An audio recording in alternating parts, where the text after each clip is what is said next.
बिस्मिल्लाहिर्रहमानिर्रहीम।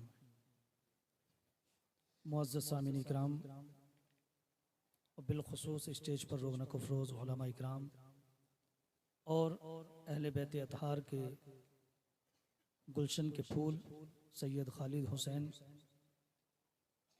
साहब मद्दज़िल्लाहुल नूरानी, तमाम ही सामिईन और सामियात, पर्दा नशीमा और बहनें, अस्सलामु अलैकुम व रहमतुल्लाहि तआला व बरकातुहू।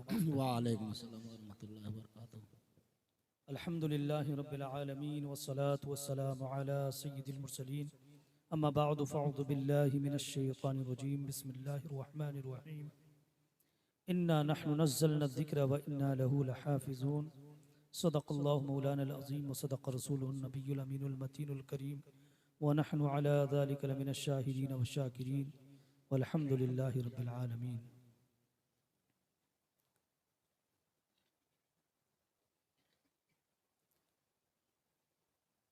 यही है आरज़ू तालीम क़ुरआन आम हो जाए, यही है आरज़ू तालीम क़ुरआन आम हो जाए, हर एक परचम से ऊंचा परचम इस्लाम हो जाए। सुभान अल्लाह, सुभान अल्लाह। तेरे क़ुरआन की आगोश में साइंस व नुजूम, तेरे क़ुरआन की आगोश में साइंस व नुजूम, सदहा राज़ों के समंदर सदहा मंतिक़ हुजूम। तुझको मिल जाए सरे अर्श से आला कुर्सी, तुझको मिल जाए सरे अर्श से आला कुर्सी, तू जो फिर छोड़ दे यहूद व नसारा के रसूम।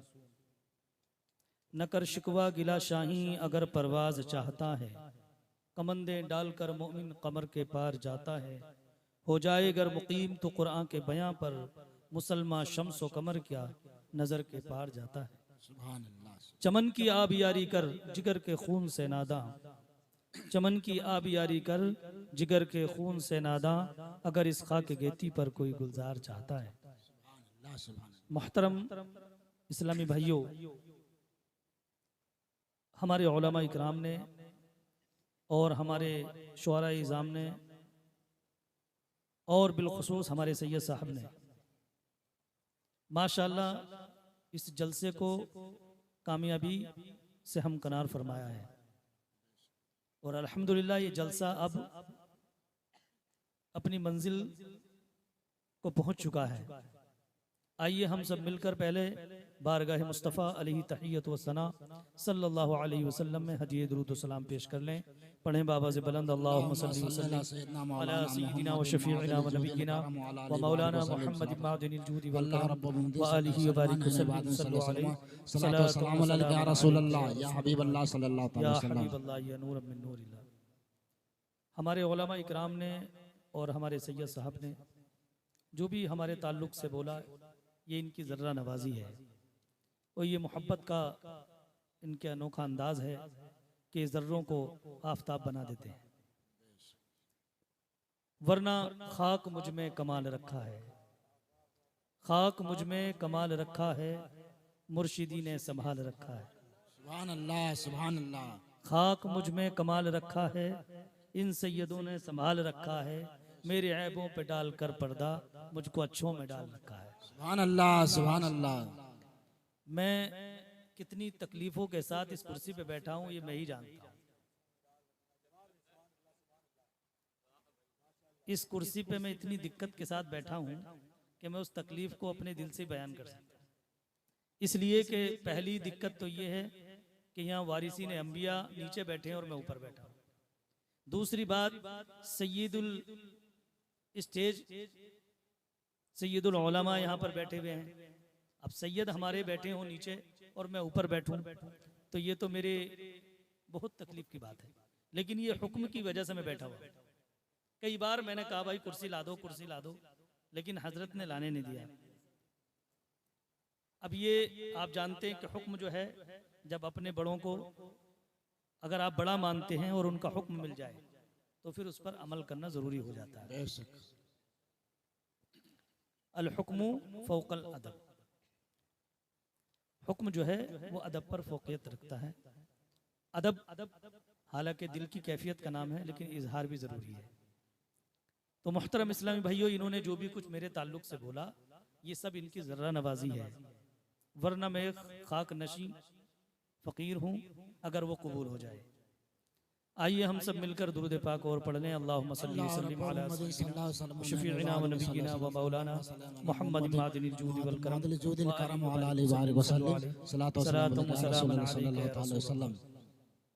मोहतरम इस्लामी भाइयों, मैं आपको ये बताता चलूँ कि मैं कोई मुकर्रिर नहीं हूँ और ना ही कोई खतीब हूँ, शोला बयां खतीब हूँ।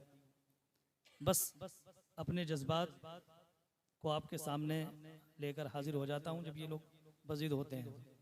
और मैं बार बार कहता हूँ भाई फ़कीरों को कम से कम फ़कीरी करने दो। अब सबको ही मुकर्रिर बनाओगे, सबको ही मुकर्रिर बनाओगे तो सारे लोग मुकर्रिर बनेंगे, तो ये बताइए फिर ये फ़कीरी कौन करेगा? कुछ लोगों को फ़कीर भी रहने दो, कुछ को दुर्वेश भी रहने दो, कुछ को खाक नशीं भी रहने दो, कुछ को ज़मीन पे भी काम करने दो। अपनी अपनी जिम्मेदारी अगर हम सब संभाल लें तो ज़्यादा बेहतर है।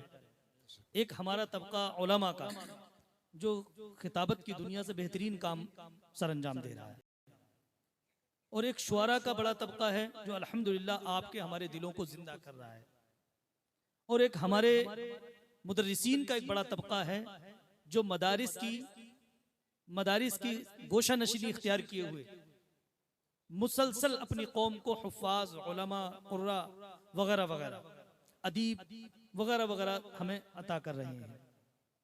आज जब मैं इस महल्ले के अंदर आया तो मुझे नहीं मालूम था कि यहाँ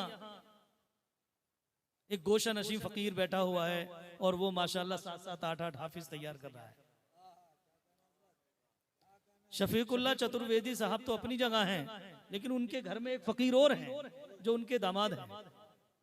वो हाफिज और कारी के साथ साथ मुफ्ती भी हैं। वो बासलाहियत आलिम हैं कि ऐसे उलमा की हर जगह जरूरत है।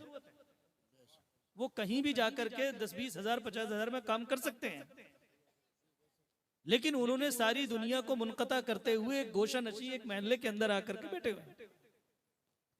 हालांकि माजरत के साथ कहूंगा, हम जैसे लोग आते हैं तो आप रुपए निछावर कर देते हैं, रुपयों की बारिश कर देते हैं। खतीब आते हैं तो उनके लिए भी खूब नवाजते हैं। शुआरा आते हैं तो अल्हम्दुलिल्लाह आप खूब नवाजते हैं, नवाजना चाहिए। उलमा आते हैं उनको भी खूब नवाजते हैं। हम जैसे फुकारा आते हैं तो उनको भी खूब नवाजते हैं। लेकिन अफसोस हमारे ये मुदर्रिसीन जो गोशा नशी होकर के काम कर रहे हैं, जिनकी तनख्वाहें 5,000, 7,000, 8,000, 10,000, 12,000, इनको तो बेचारों को महल्ले वाले दावत तक पे नहीं बुलाते। अगर सच देखा जाए तो इस वक्त हिंदुस्तान की सरजमीन पर अगर कोई मुखलिस खुलूस के साथ कोई काम कर रहा है, सुन्नियत का कोई खुलूस के साथ काम कर रहा है, तो मदरसों के अंदर ये गोशा नशीन जो मुदर्रिसीन हैं, गोशा नशी मुदर्रिसीन हैं, ये सबसे बड़ा काम कर रहे हैं। एक मुकर्रिर साहब हैं, वो कम से कम 2,000, 4,000, 5,000, 20,000, 50,000 एक रात में उनको हम देते हैं। उनको अच्छी बात है, दीन पर खर्च करना चाहिए, उनका हक भी बनता है। पीर फकीर हम जैसे लोग आते हैं तो हमें भी आप खूब नवाज देते हैं। शुआरा हजरात आते हैं, अल्हम्दुलिल्लाह उनको भी खूब नवाज देते हैं। नवाजना चाहिए, ये सब दीन और मिल्लत का खिदमत अंजाम दे रहे हैं। लेकिन उनके साथ साथ एक ऐसा तबका जो हमें शुआरा भी बनाकर दे रहा है, फुकाहा भी तैयार करके दे रहा है, मुदर्रिसीन तैयार करके दे रहा है, मुकर्रिरीन तैयार करके दे रहा है, और मैं क्या क्या बताऊं, हर किस्म की हमें हर किस्म का प्रोडक्ट हमें तैयार करके दे रहा है। लेकिन वो खुद दुनिया से बिल्कुल मुनक़ता तन्हाई में बैठा है, जिसकी तनख्वाह सिर्फ 8,000, 5,000, 10,000। तो मुझे आज इंतहाई खुशी हुई कि इस महल्ले में आने के बाद मैंने देखा कि एक मुफ्ती आदमी सारी दुनिया से कट करके एक महल्ले के अंदर उलमा तैयार कर रहा है, हुफ्फाज तैयार कर रहा है। इसी बात को देखते हुए मेरे दिल के अंदर वलवला उठा कि जल्द से जल्द इस महल्ले के अंदर अब एक छोटा सा मदरसा नहीं बल्कि एक जामिया बनना चाहिए। सुभान अल्लाह। हालांकि जमीन की खरीदो फरोख्त की तैयारियां हमारी कई साल से चल रही हैं, लेकिन आप जानते हैं हम लोग अहले सुन्नत व जमात पैसे के मामले में बहुत कमजोर हैं। जो पैसे वाले हैं वो सुन्नियत से दूर हैं, और जो बेचारे फकीर हैं, कमजोर हैं, वो बेचारे हमसे करीब हैं। उसकी भी कई वजूहात हैं बहरकैफ, लेकिन पैसे वाले भी हैं, ऐसी बात नहीं है। अहले सुन्नत जो हमारे साथ हैं और वो साथ दे भी रहे हैं। तो हम लोगों ने मशवरा किया कि क्या किया जाए। मैंने अल्लामा साहब से कहा, मौलाना तसव्वुर साहब से, हमारे बड़े अजीज हैं और बड़े अजीज सालिक हैं और राह सुलूक के मुतहर्रिक, मुहर्रिक, फ़आल मैं क्या क्या कहूँ, सारी खूबियां जो एक सुन्नी आलिम दीन के अंदर होनी चाहिए, बल्कि एक वली के अंदर होनी चाहिए।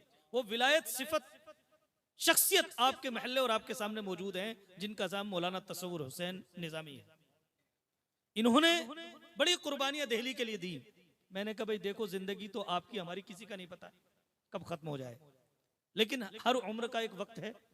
अब आप बेशक अल्लाह करे आपको 500 साल की उम्र मिले, उम्र खिज्र मिल जाए, लेकिन आप जो हैं अब हमारे सालिकों में एक बुजुर्ग सालिक हैं आप, और दुनिया से सबको जाना है।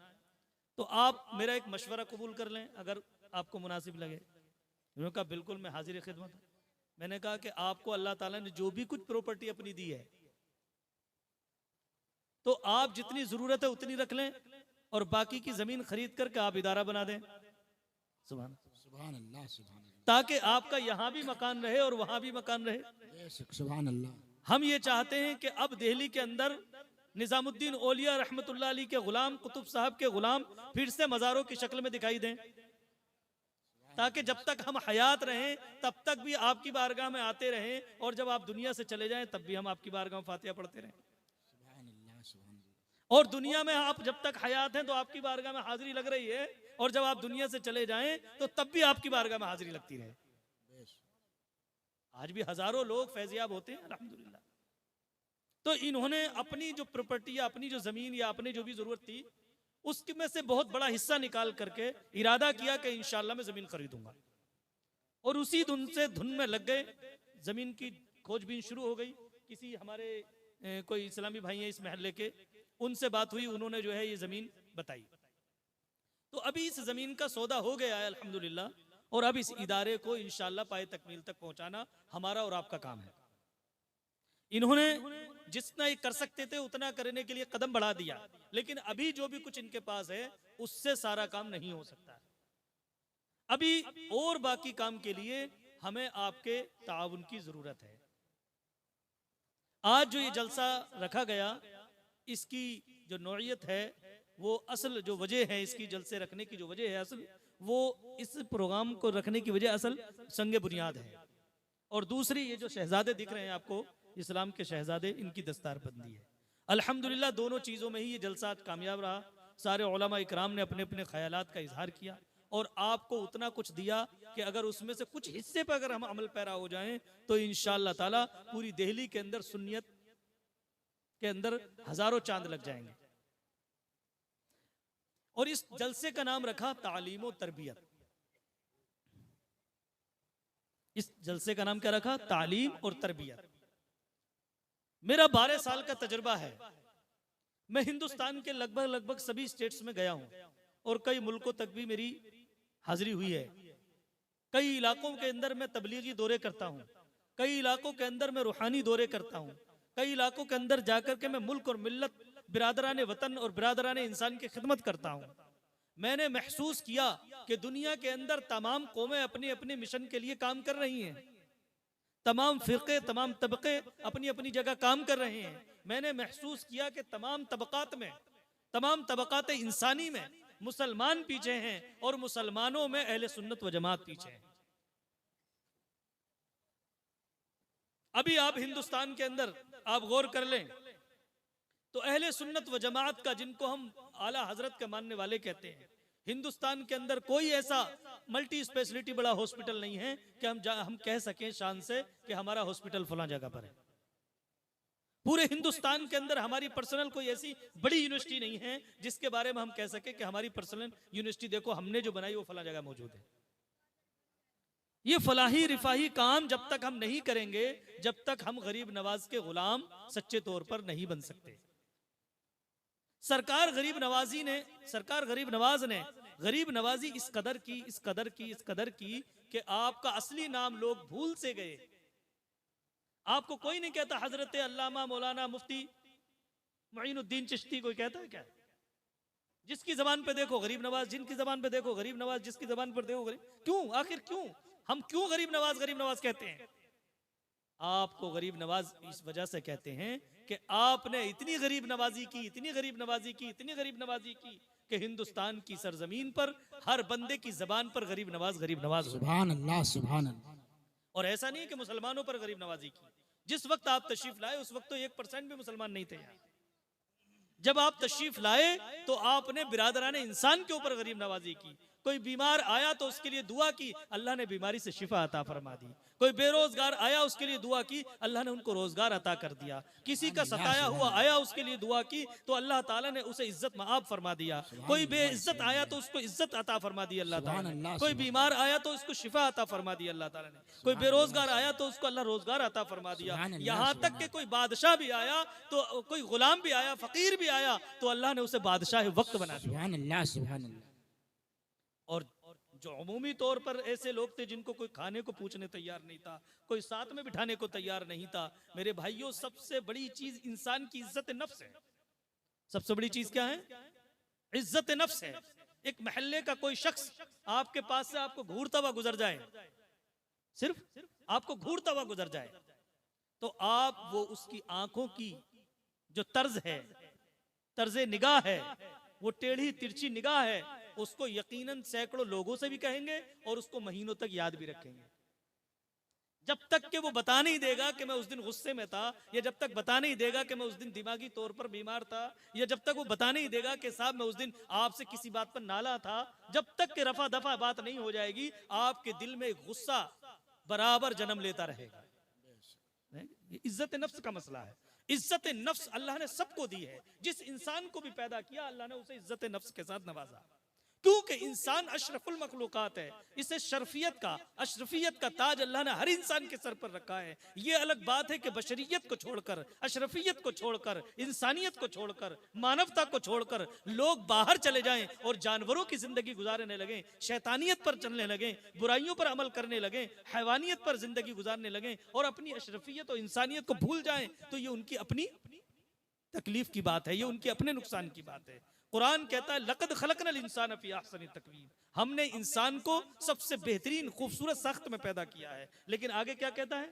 इल्लल्लज़ीना आमनू लक़द खलक़नल इंसान फी अहसनि तक़वीम, लक़द खलक़नल इंसान फी अहसनि तक़वीम इल्लल्लज़ीना आमनू व अमिलुस्सालिहाति फलहुम अजरुन गैरु ममनून। सुभान अल्लाह, सुभान वत्तीनी वज़्ज़ैतूनी वतूरि सीनीना वहादल बलदिल अमीन लक़द खलक़नल इंसान फी अहसनि तक़वीम सुम्मा रददनाहु अस्फल साफिलीन। लेकिन अगर इंसान अपनी इंसानियत से गिर जाए, इंसानियत से गिर जाए, मानवता से गिर जाए और जिस काम के लिए उसको पैदा किया उसको भूल जाए, तो वो बेइज्जत, जलील, इज्जत नफ्स से गिर करके वो तहतुस सरा अस्फल साफिलीन की हदों को छू जाता है। अब ऐसे में हिंदुस्तान के अंदर जिस वक्त सरकार गरीब नवाज आए तो यहाँ की तहजीब मिट चुकी थी। यहाँ इंसानियत के साथ नंगा नाच नाचा जा रहा था। बेशुमार तबकात में लोग बटे हुए थे, बेशुमार खुराफात में लोग लगे हुए थे। एक इंसान दूसरे इंसान को नीच समझ रहा था, एक इंसान दूसरे इंसान को बेकार समझ रहा था, एक इंसान दूसरे इंसान के ऊपर जुल्म कर रहा था। यहाँ तक कि लोगों ने इस इंतशार को इस कदर बढ़ाया कि लोगों ने न सिर्फ अपने आप को तबकात में बांटा, बल्कि सबने अपने अपने खुदा भी अलग बना लिए। कई करोड़ लोग, कई करोड़ खुदा थे, कई करोड़ लोग थे तो कई करोड़ खुदा थे, सबका अपना अलग अलग खुदा था। अब ऐसे लोग जिनका खुदा भी अलग हो, जो खुद भी जुदा हो, जिनके मामलात भी अलग हो, जिनकी फिक्र भी अलग हो, वो भला क्या किसी का हमदर्दी करेंगे? यहां तक के ये तमाम मामलात पूरे हिंदुस्तान को टुकड़ों बखेरे में बनाए हुए थे, उनके टुकड़ों में बटे हुए थे, तमाम तरह की नफरतें थी। ऐसे में जब ख्वाजा साहब तशरीफ लाए तो आपने उन लोगों को भी सीने से लगाया जो उनको अपने करीब देखना नहीं चाहते थे। सुभान अल्लाह, सुभान अल्लाह। उनको भी अपने सीने से लगाया जो लोगों को खाना तो दूर की बात, जो देखना पसंद नहीं करते थे। हाल तो ये था कि एक ऐसा भी तबका हमारे हिंदुस्तान में मौजूद था और है आज भी कि उनको देश के अंदर जब आबाद किया जाता, किसी गांव के अंदर आबाद किया जाता, तो उन्हें महल्ले के बीच में आबाद होने की इजाजत नहीं थी। और आज भी जो पुराने गांव हैं, देहात हैं, शहर हैं, आप उनका देख लीजिए, मुआयना कर लीजिए। उनको जब भी आप आबाद में देखोगे तो या तो आप एक तरफ इधर देखोगे या इस तरफ देखोगे। मैंने कहा भाई आखिरकार ये दो तरफ क्यों आबाद रहते हैं? यानी कि मैं क्या कहूँ, किबला शरीफ किस तरफ, इधर ये तो या तो वो इस तरफ आबाद होते हैं या तो इस तरफ आबाद होते हैं। मैंने कहा ऐसा क्यों होता है? बोले उनका तसव्वुर ये था कि हवाएं मशरिकी और मगरिबी ज्यादा चलती हैं, लिहाजा हवा इनसे छू करके इनके हमारे ऊपर को ना आ जाएगी। वो इतने अछूत थे। और वो कौन थे? हम ही लोगों में से बड़ा तबका था वो। ख्वाजा साहब तशरीफ लाए, इन्होंने देखा कि आखिर ये कौन साधु जी हैं, ये कौन सूफी साहब हैं, ये कौन संत हैं, ये कौन है जो सबके साथ हमदर्दी बरत रहे हैं, ये कौन है जो सबको इंसानियत का दर्स दे रहे हैं। उनसे कहा ख्वाजा साहब हम भी करीब आ सकते हैं? अरे क्यों नहीं आ सकते, तुम भी उसी बाप की औलाद हो जिसका मैं औलाद हूँ। सुभान अल्लाह, सुभान अल्लाह। तुम ही उसी खुदा वहदहू ला शरीक के बंदे हो जिसका मैं बंदा हूँ। तुम्हारा भी खुदा वही है, मेरा भी खुदा वही है। तुम्हारा भी पालनहार वही है, मेरा भी पालनहार वही है। तुम्हें भी उसी ने पैदा किया है, मुझे भी उसी ने पैदा किया है। तुम्हें भी वही खिलाता है, मुझे भी वही खिलाता है। तुम्हें भी वही पिलाता है, मुझे भी वही पिलाता है। तुम्हें भी वही सुलाता है, मुझे भी वही सुलाता है। जिसके यहाँ कोई तफरीक नहीं, सबके लिए सूरज निकालता है तो नहीं कहता ए फुला तू इस सूरज के बाहर निकल जा, ये सूरज फला तबके के लिए निकला है, तेरे लिए नहीं निकला, बल्कि वो सबके लिए सूरज निकालता है। और जब सूरज निकलता है तो रोशनी किसी मखसूस तबके के घर में नहीं बल्कि सबके घरों में वो रोशनी जाती है। जब बारिश होती है तो वो नहीं कहता ये बारिश सिर्फ फला तबके के लिए हुई है, बल्कि वो गुनाहगारों तक भी वो बारिश पहुंचती है। जब वो हवाएं चलाता है तो सबके लिए चलाता है, वो खुशबू बखेरता है तो सबके लिए बखेरता है, जब वो शमा रोशन करता है तो सबके लिए मुनव्वर फरमा देता है। तमाम कायनात को अल्लाह ने बनाया, तमाम इंसानों के लिए बनाया। तो ए अल्लाह के बंदो, ए मेरे बिरादरान वतन, मैं भला तुम्हें क्यों अलग छोड़ दूंगा। आओ आओ मेरे करीब आओ, तुम्हारे भी चार हाथ पैर हैं, मेरे भी चार हाथ पैर हैं। तुम्हारे भी दो आंखें हैं, मेरी भी दो आंखें हैं। तुम्हारे दिल में भी, तुम्हारे भी सीने में दिल है, मेरे अंदर भी दिल है। जब मेरे अंदर दिल है और मेरा दिल चाहता है कि मुझे इज्जत मिले, तो यकीनन अल्लाह के हर बंदे की यही ख्वाहिश होती है कि उसे इज्जत मिले। लिहाजा दुनिया के तमाम लोगों ने तुम्हें दूर कर दिया है। आओ आओ, मैं रसूलुल्लाह का फैजान लेकर आया हूं, अब मैं तुम्हें सबको अपने सीने से लगाना आया। सुभान अल्लाह, सुभान अल्लाह। और यूं करीब आते चले गए लोग, करीब आते चले गए। आपने किसी से नहीं कहा कि हमारी कम्युनिटी में दाखिल हो जाओ, किसी ने नहीं कहा कि अपना धर्म परिवर्तन कर लो, किसी से नहीं कहा कि हमारे जो है तुम नाउजुबिल्लाह गुलाम बन जाओ, किसी ने नहीं कहा कि तुम आ जाओ मुसलमानों की एक बड़ी फहरिस्त में शामिल हो जाओ, किसी से नहीं कहा कि तुम्हें वोट देना, किसी से नहीं कहा तुम मुझे इलेक्शन जिताना, किसी से नहीं कहा तुम मुझे कलेक्शन कराना, किसी से नहीं कहा तुम मुझे सिलेक्शन जिताना, किसी से कुछ नहीं कहा। बस सिर्फ इतना कहा कि तुम्हारा भी खुदा वही है और मेरा भी खुदा वही है। लिहाजा उसने मुझे अगर इज्जतदार पैदा किया है तो इज्जत का हक तुम्हारा भी है। आओ आओ, कोई तुम्हें इज्जत दे ना दे, मैं ख्वाजा, मैं गरीब नवाज, मैं सरकार रसूल पाक अलैहिस्सलातु वस्सलाम का गुलाम, तुम्हें अल्लाह की अता से तुम्हें इज्जत दूंगा, मोहब्बत दूंगा, उखुवत दूंगा, मुअद्दत दूंगा और तुम्हें वो पैगाम दूंगा जो अल्लाह ने रसूलुल्लाह के जरिए मेरे जरिए तुम तक पहुंचाया है। सुभान अल्लाह, सुभान अल्लाह। वो आकर बैठने लगे, करीब करीब आने लगे। आप अपनी भीनी भीनी मीठी मीठी गुफ्तगू उनके सामने करने लगे और उनके कानों में वो रस घुलने लगा, मोहब्बत का रस घुलने लगा। अब देखा कि ख्वाजा साहब बातें करते करते बीच में उठते हैं, वुजू बनाते हैं और खड़े हो जाते हैं। कभी खड़े होते हैं, कभी बैठते हैं, कभी सजदा करते हैं। लोग पूछते ये आप क्या कर रहे थे? कहा ये मैं प्रेयर कर रहा था, ये मैं पूजा कर रहा था, ये मैं प्रार्थना कर रहा था, ये मैं अपने मौला की तपस्या कर रहा था, मैं साधना सिद्धि कर रहा था। कि अच्छा, तो ये सिद्धि सिर्फ आपके लिए है या हम आपके जो शिष्य हैं हमारे लिए भी है? कह रहे अरे मेरे लिए क्यों? खुदा ने जब मुझे मेरे लिए नहीं पैदा किया बल्कि सबके लिए पैदा किया है। जब इज्जत सिर्फ मेरे लिए नहीं तो सबके लिए है। आप चाहो तो कर सकते हो। ख्वाजा साहब इसके लिए शर्त क्या है? शर्त कुछ भी नहीं है, बस पवित्र हो जाओ, पाक हो जाओ। सुभान अल्लाह, सुभान अल्लाह। देखते ही देखते वो बड़ा तबका पाक होना शुरू हो गया और धीरे ही धीरे वो उनसे किसी से नहीं कहा तुम हमारी कम्युनिटी में दाखिल हो जाओ। क्योंकि मेरा मानना ये है, सूफियों का मानना ये है कि किसी इंसान का हम धर्म परिवर्तन नहीं कर सकते। क्यों? इसलिए कि इंसान धर्म पर पैदा होता है, उसकी बुनियादी ही धर्म है। धर्म परिवर्तन नहीं हो सकता, धर्म परिवर्तन नहीं हो सकता। इसलिए कि इंसान दीन फितरत पर पैदा होता है, फितरत इंसानियत पर पैदा होता है, मानवता पर पैदा होता है, यानी दीन फितरत पर पैदा होता है। रसूल पाक अलैहिस्सलाम ने फरमाया कुल्लु मन यूलदु अला फितरती अबवाहु युहव्विदानिही व युमज्जिसानिही व युनस्सिरानिही।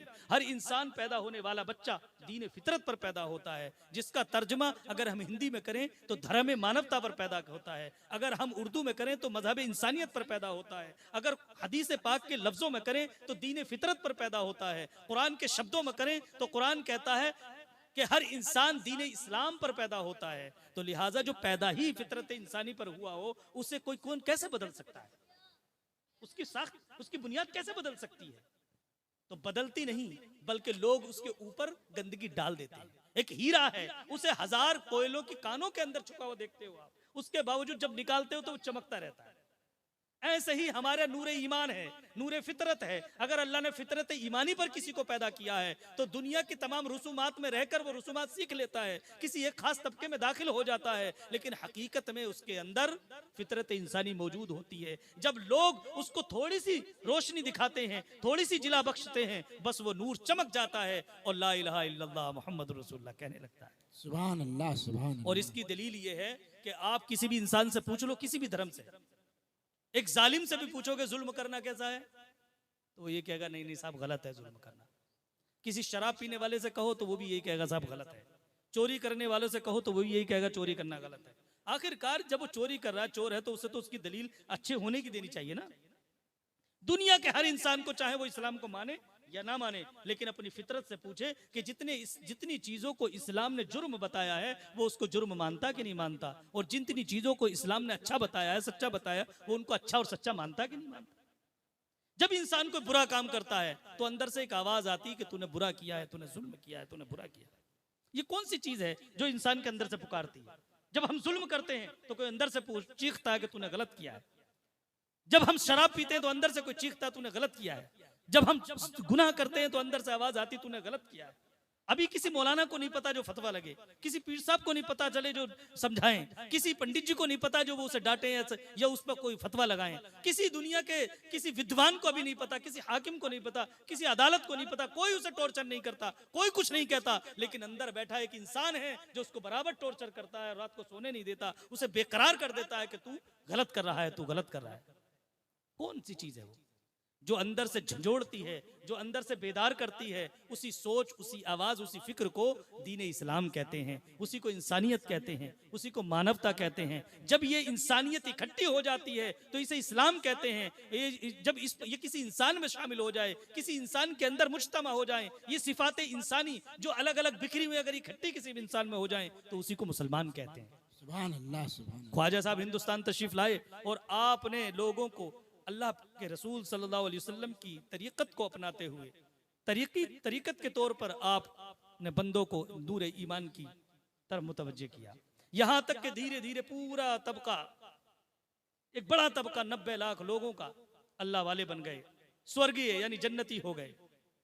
मैं ये नहीं कहूंगा कि पूरा तबका मुसलमान हो गया, मैं तो कहता हूं हर इंसान मुसलमान ही है।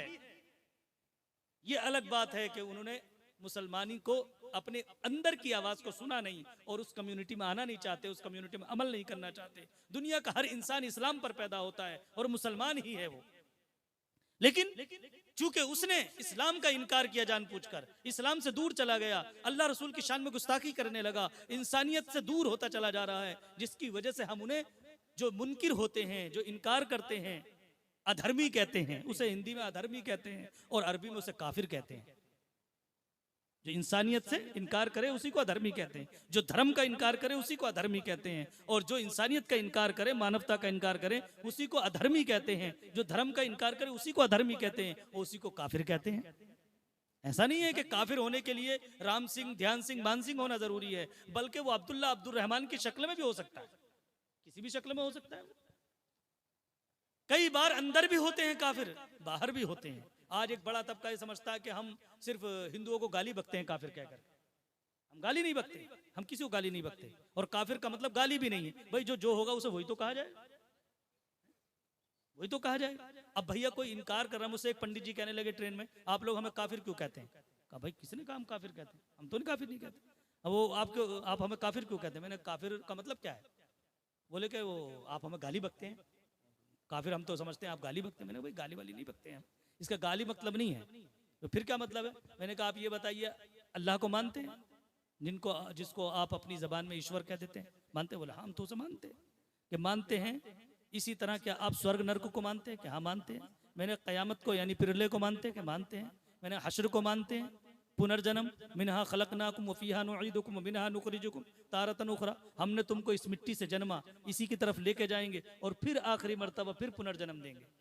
ये अलग बात है कि तुमने यहीं आना जाना समझ लिया। तो मैंने मानते हो? बोले हाँ मानते हैं। मैंने मानते हैं तो जो माने उसे तस्लीम करना कहते हैं, उसी को मुसलमान कहते हैं, और जो नहीं माने उसी को हम अधर्मी यानी काफिर कहते हैं। अब आपको इख्तियार है कि अब अपने आप को अधर्मी कहें, मुस्लिम कहें या काफिर कहें। जब इन बातों को आप मान रहे हैं तो बहुत सी बातें ऐसी हैं कि गलत फहमियां हैं जिसकी वजह से उनके दिलों में नफरत पैदा होती चली जा रही है, और हम लोग हैं कि उस पर कोई काम हम नहीं कर रहे। नफरतों को बढ़ाने के लिए तो चारों तरफ से काम हो रहा है, और नफरतों को मिटाने के लिए किसी तरफ से काम नहीं हो रहा। हमारी ये खानका राह सुलूक चाहती है कि हम बिरादरान वतन के दिलों से नफरत इस्लाम निकालें, नफरत इंसानियत निकालें, नफरत मानवता को निकाल दें, और इस्लाम को जो असल नूर है वो अंधेरों में ले जाकर रख दें, ताकि दुनिया के अंदर नूर ईमान मुनव्वर हो जाए। सुभान अल्लाह, सुभान और खानकाहों का यही दर्स रहा है। इसीलिए कुरान ने कहा है उदउ इला सबील रब्बिका बिल हिकमा वल मौइज़तिल हसना वजादिलहुम बिल्लती ही अहसन। अल्लाह के बंदों को अल्लाह की तरफ हिकमत से बुलाओ, हिकमत से बुलाओ, और खूबसूरत गुफ्तगू के साथ बुलाओ। और अगर सामने वाला बहस मुबाहसा भी करे, बदतमीजी पर भी उतर आए, तब भी आप अहसन तरीके से इदफा बिल्लती ही अहसन, अच्छे अंदाज में जो है उसका जवाब दो, उस पर लड़ाई झगड़े की बात ना करो। आज हम तमाम मुसलमान भाई ये तो शिकवा करते हैं कि फलां ये कहता है हमें, फलां ये कहता है, फलां ये कर रहा, फलां ये कर रहा, लेकिन आप इस पर गौर नहीं करते हमारे अंदर क्या क्या कमियां हैं। अभी शबे बारात आ रही है कल को, हमारे कई बच्चे, हमारे कई नौजवान मोटरसाइकिलें लेकर निकलेंगे, और अगला टायर जो है वो अगला क्या बोलते हैं व्हील, उसको ऐसे उठा देते हैं शैतान की तरह। और वो भाई हिंदू हो या मुसलमान, सिख हो या ईसाई, किसी को तकलीफ देने के लिए इस्लाम ने कहीं इजाजत दी है? और क्या मजहब इस चीज का नाम है कि आप दूसरों को तकलीफ दें? आपको वो रात इबादत के लिए आती है, रियाजत के लिए आती है, अपने रब को राजी करने के लिए आती है, बराअत के लिए आती है, यानी अपनी गुनाहों से बरात हमें हासिल करनी है। तो उस रात में हमें पूरी रात अल्लाह की इबादत करनी चाहिए, रियाजत करनी चाहिए, उस खुदाए वहदहू ला शरीक को राजी करना चाहिए, अपने गुनाहों से तौबा करनी चाहिए। लेकिन हमारे कई बच्चे कई गलतियां करते हैं, जिसका नतीजा ये निकलता है कि गैर मुस्लिम जब उसको सुनते हैं तो उनको लगता है कि वाकई ये जो कम्युनिटी है बहुत खराब है। हमारे मेरे प्यारे मोहतरम इस्लामी भाइयों, तो इज्जत नफ्स को हमारे बुजुर्गों ने महसूस किया है, इज्जत नफ्स का महसूस किया है, और सामने वालों का उस पर जो है ख्याल रखते हुए काम किया है, जिसका नतीजा ये निकला कि जब हमने अपनी रहमदली का मुजाहिरा किया और उसका मुजाहिरा किया जो हमारे नबी की सिफत है, अल्लाह ताला ने इरशाद फरमाया वमा अरसलनाका इल्ला रहमतल लिल आलमीन, ए महबूब सल्लल्लाहु अलैहि वसल्लम, हमने आपको आलमीन के लिए रहमत बनाकर भेजा है। हमारा रब रब्बुल आलमीन है और हमारे नबी रहमतुल लिल आलमीन है, और हम ज़हमतुल लिल आलमीन, हम ज़हमतुल लिल आलमीन, हम ज़हमतुल लिल आलमीन बने, नाउज़ु बिल्लाहि मिन ज़ालिक। जब हमारे नबी की सिफत रहमत है तो आपके अंदर से रहमत का नूर जाहिर होना चाहिए, नूर जाहिर होना चाहिए, मोहब्बत का नूर जाहिर होना चाहिए, उखुवत का नूर जाहिर होना चाहिए, हमदर्दी का नूर जाहिर होना चाहिए, अपने महल्ले वालों के साथ शफकत का नूर जाहिर होना चाहिए। अभी तो हमारे अंदर नफरत इस कदर बढ़ गई है कि अगर एक भाई के चार घर में एक घर के अंदर 4 ईंटें लग जाएं, अगर किसी के घर में 4 ईंटें लग जाएं, उसका थोड़ा कारोबार संभल जाए तो हमारी अपने दिल में तकलीफें शुरू हो जाती। अभी एक मुसलमान का दूसरे मुसलमान पर मुकदमा चल रहा है, दूसरे मुसलमान का दूसरे मुसलमान पर मुकदमा चल रहा है, वो उसके ऊपर इल्जामात लगा रहा है, वो उसके ऊपर इल्जाम लगा रहा है, और कह रहे हैं कि हम परेशान हैं। परेशानियों की तो कई वजूहात हैं, यही वजूहात है ना कि हम अपने अंदर की गंदगी को दूर नहीं करते और सामने वाले को गंदा बताते हैं। मेरे भाइयों, कुरान ने कहा है इन्ना नहनु नज़्ज़लना ज़िक्रा व इन्ना लहु लहाफ़िज़ून, कुरान को हमने नाजिल किया है और हम ही इसकी हिफाजत करेंगे। बेशक वो कादिर मुतलक है, वही इसकी हिफाजत करेगा, लेकिन उसने बंदों को ये नेमत उज़्मा अता फरमाई है कि ऐ मेरे बंदो, अगर तुम चाहो तो तुम मेरे कुरान पर अमल करके चाहे एक ही आयत पर अमल करो और प्रैक्टिकली तुम कुरान के हाफिज बन जाओ, यानी कुरान के एक एक लफ्ज की हिफाजत करने वाले बन जाओ। कोई नमाज की हिफाजत इस शक्ल में करे कि नमाज का पाबंद बन जाए, कोई कुरान की एक आयत का मुहाफिज इस तरह से बने कि उसको याद कर ले और कुरान पर हुक्म है अकीमुस्सलाह तो नमाजी बनकर खड़ा हो जाए, व आतुज़ ज़कात तो ज़कात लेकर हाजिर हो जाए। सुभान अल्लाह, सुभान अल्लाह। रसूल पाक ने फरमाया सीधे चलो, कुरान ने कहा अकड़ कर ना चलो, कुरान पाक ने कहा जमीन के अंदर जमीन पर अकड़ कर ना चलो, तो आप उसी का नमूना बन जाएं। हम जब कुरान को न सिर्फ ये कि सीने में रखें बल्कि कुरान को अपनी जिंदगी में उतार लें और जब हम चलें तो लोग कहें कि ये वाकई कुरान का हाफिज आ रहा है। सुभान अल्लाह। हाफिज सिर्फ ये नहीं बन रहे हैं, बल्कि हाफिज हम और आप भी हैं, क्योंकि हमें भी कहीं ना कहीं कुरान और सुन्नत पर अमल करना है, और कुरान और सुन्नत पर अमल करके हमें दिखाना है कि कुरान की हिफाजत तो अल्लाह ही करता है, लेकिन उसका जरिया हम उस पर अमल करके बन सकते हैं। हकीकत में हम कुरान के हाफिज नहीं हो सकते, भला जिसकी हिफाजत अल्लाह ने अपने जिम्मे करम पर ली हो, हम कैसे उसकी हिफाजत करते हैं? सच्चाई तो ये है कि कुरान हमारी हिफाजत करता है। ये हुफाज इकराम जिनको कल तक आप इनके नामों से पुकारते थे, किसी का नाम अब्दुल्ला होगा, किसी का नाम अब्दुल रहमान होगा, किसी का नाम अब्दुल लतीफ होगा, वगैरह वगैरह, इनके अपने अपने नाम होंगे, लेकिन आज के बाद आप जब इनसे मिलोगे तो हाफिज साहब कहेंगे। ये किसने इनको अल्लाह ताला ने ये नेमत किसके बरकत से दी? कुरान की बरकत से। अब सबके दिलों में और सबकी नजरों में बाइज्जत बन गए, तो अल्लाह ने इन्होंने कुरान की इज्जत की, अल्लाह ने इनको इज्जतदार बना दिया। इन्होंने कुरान को अपने सीने में बसाया, अल्लाह ने इनको आपके दिलों में बसा दिया। अब ये कब्र में भी जाएंगे तो कब्र इनके लिए मुहाफिज बनकर आ जाएगी। उलमा फरमाते हैं कि जब हाफिज कुरान जब कब्र के अंदर जाता है, जब कब्र के अंदर जाएगा और कब्र के अंदर जाने के बाद उसको दफन करके लोग लौटेंगे, तो वो बहुत परेशान होगा। ऐसे में अंधेरी कब्र और तंग कब्र, इतने में अल्लाह की तरफ से एक फरिश्ता आएगा नूरानी शक्ल वाला, और वो कहेगा मेरे भाई तुम परेशान तो नहीं हो? इन्हें थोड़ी सी दिल में जो है सुकून महसूस होगा और कहेंगे आप कौन हैं? कहा ये छोड़िए, आप बताइए कि आपको कोई परेशानी तो नहीं है? आप परेशान ना हो, मैं आपके लिए सब इंतजाम करता हूँ। वो उनके लिए फुल इंतजाम करेगा अल्लाह की तरफ से। वो पूछेगा हाफिज कुरान पूछेगा आप कौन हैं? क्या आप ये जानना चाहते हैं मैं कौन हूँ? मैं आपका वही कुरान हूँ जिसको आप रातों में उठ कर मुझे पढ़ा करते थे। सुभान अल्लाह, सुभान अल्लाह। तुमने जिंदगी में मेरी हिफाजत की, तुम कुरान को रातों दिन पढ़ते थे। जब दुनिया आराम करती थी तुम कुरान याद करते थे, जब दुनिया सो रही होती थी तुम मुझे याद करते थे, और तुम एक एक आयत को रट रट के अपने दिल और दिमाग में बसाते थे। तुमने जिंदगी भर मुझे याद करने की कोशिश की, इसलिए अल्लाह ताला ने तुम्हारी हिफाजत के लिए मुझे मामूर किया है। सुभान अल्लाह, सुभान। तुम अब अपने आप को अकेला मत समझो, फिरिश्ते आएंगे और उनका जवाब आराम से देना। इतने फिरिश्ते आएंगे, पूछेंगे मन रब्बू का, तो ये कहेंगे घबराओ नहीं, कह दो रब्बी अल्लाह। और कुरान सीने में मौजूद है। फिरिश्ते पूछते क्या हो? ये सीना चीर कर देखो, मैं अपनी मगफिरत के वास्ते कुरान लाया।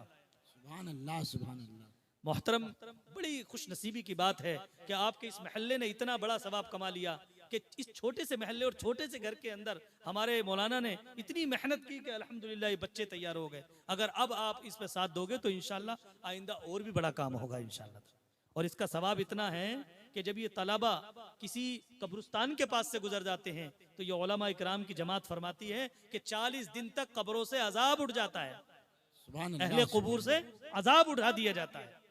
तो जब कब्रों से जो दुनिया से चले गए उनके ऊपर से अजाब उठा दिया जाता है, तो अगर किसी महल्ले के अंदर ये तलबा रहते हो, दीन सीख रहे हो, कुरान याद कर रहे हो, तो उस महल्ले का आलम क्या होता हो? महल्ले पर रहमत नाजिल होती होंगी कि नहीं? आज जो बलाएं टलती हैं, मुसीबतें टलती हैं, ये इन्हीं तलबा, उलमा, सूफिया, नमाजी, पीर, फकीर, इन्हीं बुजुर्गों की दुआओं का नतीजा है कि हम पैर फैला करके आराम से सोते हैं घरों में, और इनकी दुआओं की बरकत से हम महफूज रहते हैं। आसमान की तरफ से हजारों बलाएं जमीन पर नाजिल होती हैं। जब कोई आसमान से जमीन पर बला नाजिल होती है तो सबसे पहले इन्हीं नेक लोगों की दुआएं जाकर उससे टकराती हैं। वो बला जमीन पर आना चाहती है और ये दुआएं उसे रोकना चाहती हैं। यहाँ तक कि ये इसी तरह का आपस में झगड़ा होता रहता है और अल्लाह की तरफ से हुक्म होता है, ए बलाओ तुम्हें दिखता नहीं, मेरे नेक बंदों ने मेरी बारगाह में दुआ की है, लिहाजा हट जाओ। अब मेरे बंदों ने जब इस मखलूक के लिए दुआ की है तो इनके ऊपर मैं अजाब नाजिल नहीं करूंगा। सुभान अल्लाह। अरे फिरौन जैसे शख्स को जब अजाब का हुक्म हुआ कि इसके ऊपर जो है कारून जैसे शख्स पर हुक्म हुआ कि इसको जो बर्बाद कर दिया जाए, तो अल्लाह की तरफ से हुक्म नहीं हो रहा था और लोग जो है मूसा अलैहि सलाम दुआ करते थे बार बार उसको बर्बाद होने के लिए। तो अल्लाह ने फरमाया कि हे मूसा, आप तो इसकी बद्दुआ, इसके लिए बद्दुआ करते हो और ये बद्दुआ के लायक भी है, लेकिन आप इसके दरवाजे पे लिखा देखो बिस्मिल्लाहिर्रहमानिर्रहीम लिख रखा है इसने, इसकी वजह से इसके ऊपर अजाब नहीं आ रहा है। मेरे भाइयों, हम इतने गुनाह करते हैं, इतने गुनाह करते हैं कि यकीनन हम गिरफ्त में आ सकते हैं, लेकिन हमारी गिरफ्त जो नहीं हो रही है उसकी वजह हमारा कोई अमल नहीं है, बल्कि इन्हीं लोगों के अच्छे अमल हैं। इसलिए जहां जहां मदारिस चल रहे हैं, ये सिर्फ अपनी जात पर एहसान नहीं कर रहे हैं, ये उलमा सिर्फ अपनी जात पर एहसान नहीं कर रहे हैं, बल्कि तमाम बिरादरान इंसान पर एहसान कर रहे हैं। और इन्हीं की दुआओं का नतीजा है बारिशें होती हैं, इन्हीं की दुआओं का नतीजा है कि हवाएं चलती हैं, इन्हीं की दुआओं का नतीजा है कि हमारी मुसीबतें टलती हैं, इन्हीं की दुआओं का नतीजा है कि हमारी बड़ी बड़ी दुआएं कबूल हो जाती हैं और हमारी बड़ी बड़ी दुआएं पूरी हो जाती हैं। बड़ी खुश नसीबी की बात है कि इस महल्ले के अंदर अल्लाह तबारक व ताला ने ये छोटा सा मदरसा आपको दिया और इससे ये प्रोडक्ट आपको मिले हैं। अल्लाह से दुआ है कि अल्लाह ताला इन हमारे हुफ्फाज को, जहां इन्होंने कुरान को सीने में बसाया है, अब अल्लाह ताला इनकी जिंदगियों को भी कुरान की तफसीर बना दे। मेरे भाइयों, असल में मैं जो है तालीम और तरबियत के मौजू पर अब से बात कर रहा हूँ कि हमें अब जरूरत इस बात की है कि हम कुछ अपने आप को मैदान में लाएं। अब अल्लाह का फजल व करम है, हिंदुस्तान में हजारों मदरसे चल रहे हैं, उलमा और हुफ्फाज निकल रहे हैं और वो बराबर तकरीरें कर रहे हैं, तनवीर फैला रहे हैं, तफसीर पहुंचा रहे हैं, आप तक हर तरह का काम कर रहे हैं, लेकिन अभी जमीन पर हमारी आवाम काम कम कर रही है। इसमें हमारी आवाम को भी हमारा साथ देना होगा। इतनी बड़ी दिल्ली है, हम चाहते हैं कि अब यहाँ कोई ऐसा बड़ा इदारा भी कायम हो जहाँ तफसीर तक की तालीम हो। अफसोस की बात है, मेरी नज़र में तो अभी कोई ऐसा इदारा दिल्ली में नहीं नजर आया। सही साहब, ऐसा कोई इदारा अभी दिल्ली में सुन्नियों का नहीं है जिसके अंदर फजीलत तक की तालीम हो रही है। मेरे नज़र में मतलब नहीं है, हो सकता कोई हो। ये बड़े अफसोस का मकाम है, जबकि जो दूसरे अकीदे के लोग हैं उनके सैकड़ों मदरसे दिल्ली के अंदर काम कर रहे हैं, उलमा फुजला तैयार हो रहे हैं। एक दिन वो था दिल्ली, जबकि इतनी बड़ी दिल्ली भी नहीं थी जितनी आज है, जब तो बहुत छोटी सी दिल्ली थी। उस वक्त में 2,500 खानकाहें एक वक्त में अंग्रेजों ने खत्म की थी और सूफियों का और उलमा का कत्ल किया था। और हजारों खानकाहें वो थी जो अभी तारीख में हमें नहीं मिलती, लेकिन खत्म कर दी गई। तो जब खानकाहें इतनी थी तो हर खानका के दामन में मदरसा होता था, हर खानका के मैदान में मस्जिद होती थी, हर खानका के अंदर जिक्र फिक्र हुआ करता था, हर खानका के अंदर तरबियत और तालीम हुआ करती थी। फिर इतनी खानकाहें उस जमाने में सुन्नियों की मौजूद थी, अब कहाँ चली गई वो सब? तो मेरे भाइयों, ज्यादातर पर दूसरे लोगों ने कब्जा कर लिया और जो बची उस पर जो है हमारे हिंदुस्तान की आवाम ने कब्जा कर लिया। किसी पर बिल्डिंग बनी खड़ी है, किसी पर मकान बना खड़ा है।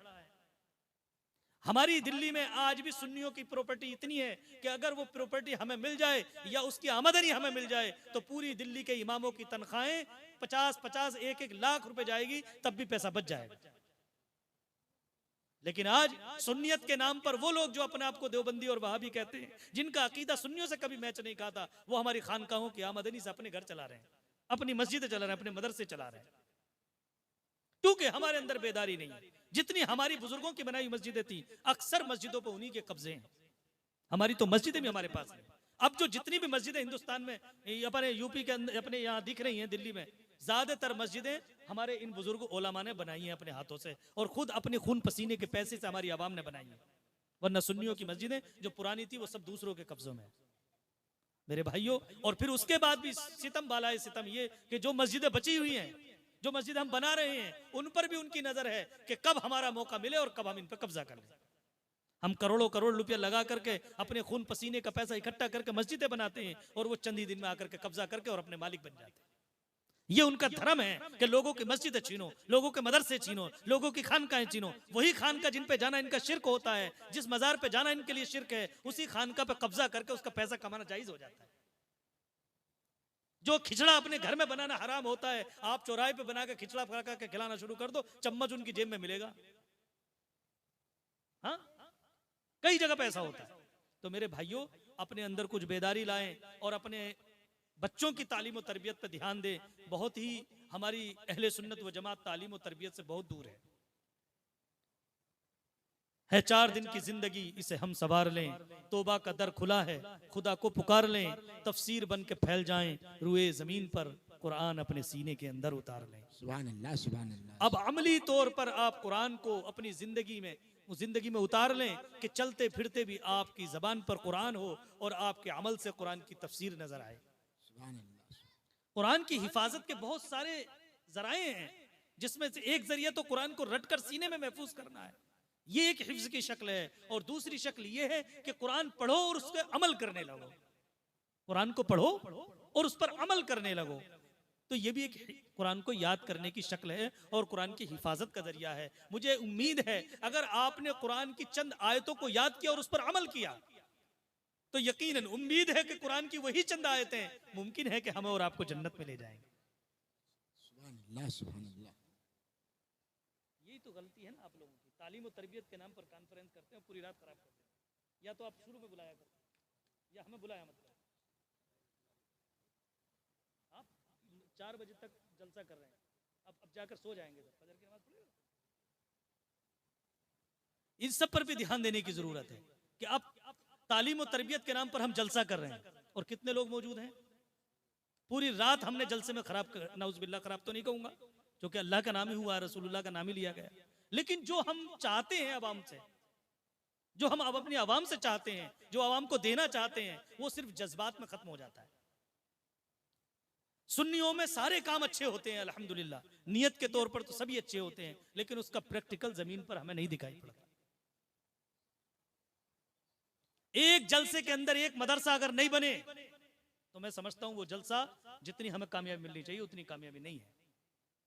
हम जो जलसा करें वहां से एक तहरीक लेकर उठें, हम जहां जलसा करें वहां से एक मदरसा को लेकर उठें, हम जहां से खड़े हों वहीं से एक स्कूल बनाकर खड़ा कर दें, जहां हम जलसा करें वहीं से एक मस्जिद बनाकर तामीर कर दें, जहां से हम जलसा करें वहीं हम पूरे महल्ले के अंदर मुसलमानों की एक बड़ी जमात को नमाजी बनाकर खड़ा कर दें, तब हमारे जलसे कामयाब होंगे। वरना मैंने खूब शानदार तकरीर की है, अभी वाह वाह होगी, बहुत अच्छी तकरीर की मौलाना ने। हम अपनी सब जमाने में लगे हुए और जमाने से काम चलने वाला नहीं, अब बहुत जम चुकी, अब इसे उगाने की जरूरत है, अब उगाने की जरूरत है, उगाने की। 70 साल से जलसे हो रहे हैं लेकिन गाड़ी आज तक वही है, अपनी मंजिल को गाड़ी नहीं पहुंच रही।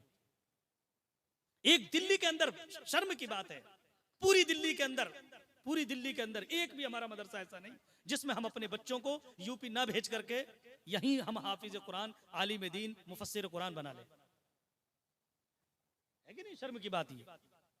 किस लिए जलसे करते हैं हम, क्यों जलसे होते हैं? ये सच्चाई ये है, मैंने अपनी तहरीक के अंदर जलसों का कोई कॉन्सेप्ट नहीं रखा। मैं एक जलसे के अंदर से ये सब कह रहा था, मैंने लोगों से पूछा, मैंने कहा ये बताइए अगर हम किसी 5वीं क्लास के स्कूल के पास से गुजरे तो कितनी आवाज होती है? बहुत आवाज होती है, क्योंकि बच्चे हैं, शोर शराबा खूब करते हैं। और 8वीं क्लास के पास से गुजरे तो कुछ कम होती है, हाई स्कूल के पास से गुजरे तो और कुछ कम होती है, बीए के क्लास से गुजरे तो और कुछ कम होती है, और अगर आईएएस आईपीएस और जो बड़े कॉलेजेस होते हैं वहां से गुजरे तो बिल्कुल नहीं गुजरे। सारे उलमा से मैंने सवाल किया, मैंने कहा भाई ये बताओ ये बात सही है कि नहीं? हाँ सही बात है। तो मैंने कहा अब हम ये तय करें कि हम कौन से क्लास के लोग हैं। अब हम ये तय करें कि पूरी रात जो हमने शोर किया है, शोर मचाया है, हालांकि अगरचे उसमें कोई लफ्ज ऐसा नहीं था जिसमें गुनाह हो, लेकिन ये भी तो सच्चाई है कि हमने जिस जज्बात से इस पब्लिक को खड़ा किया है, इस जज्बात को लेकर जाना कहाँ है बताइए। जज्बात का असर उस आग की तरह है जिसमें चंद कतरे पानी के पड़ जाए ना ठंडे हो जाते। एक होता जज्बात, एक होता जज्बा और एक होता जज्ब। अगर हमने जज्बात में उभार कर अपनी कौम को छोड़ दिया तो हमारी कौम कभी कामयाब नहीं हो सकती। जज्बे तक ले जाकर छोड़ दिया तब भी कामयाब नहीं हो सकती। पहले आप लोगों के अंदर जज्बा बेदार करें, फिर जज्बात बेदार करें, और जब ये बेदार हो जाएं तो उनको इस्तिगराक और जज्ब तक ले जाकर छोड़ें। और जब इस्तिगराक हो जाता है, जज्बे इलाही हो जाता है बंदे के अंदर, फिर उसकी जबान से जो निकलता है वो कलाम उसका नहीं बल्कि अल्लाह का होता है। सुभान अल्लाह, सुभान अल्लाह।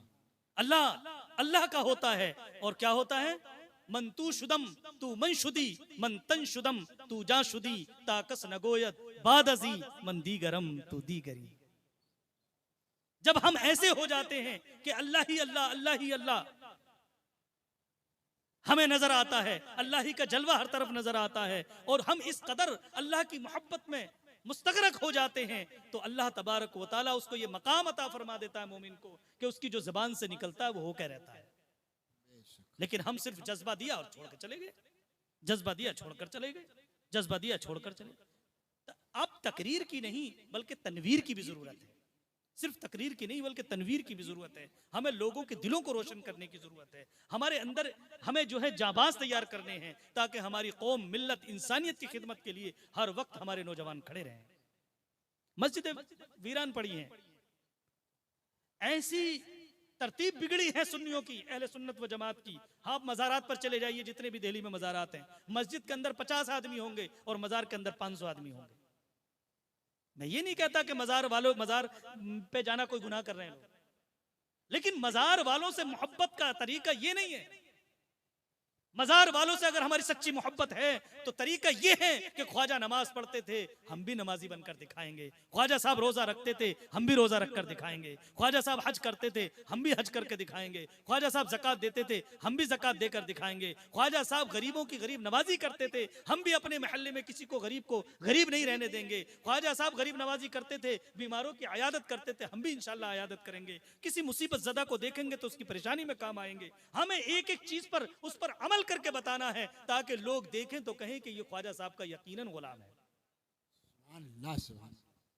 अब इस पर हम अमल ही नहीं कर पा रहे हैं, हमारा अमल कहीं दिख ही नहीं रहा है। अब तो दूसरे लोगों को यही मौका मिलता है और वो हमारी ही आवाम को हमारे लफ्जों से गुमराह करते हैं।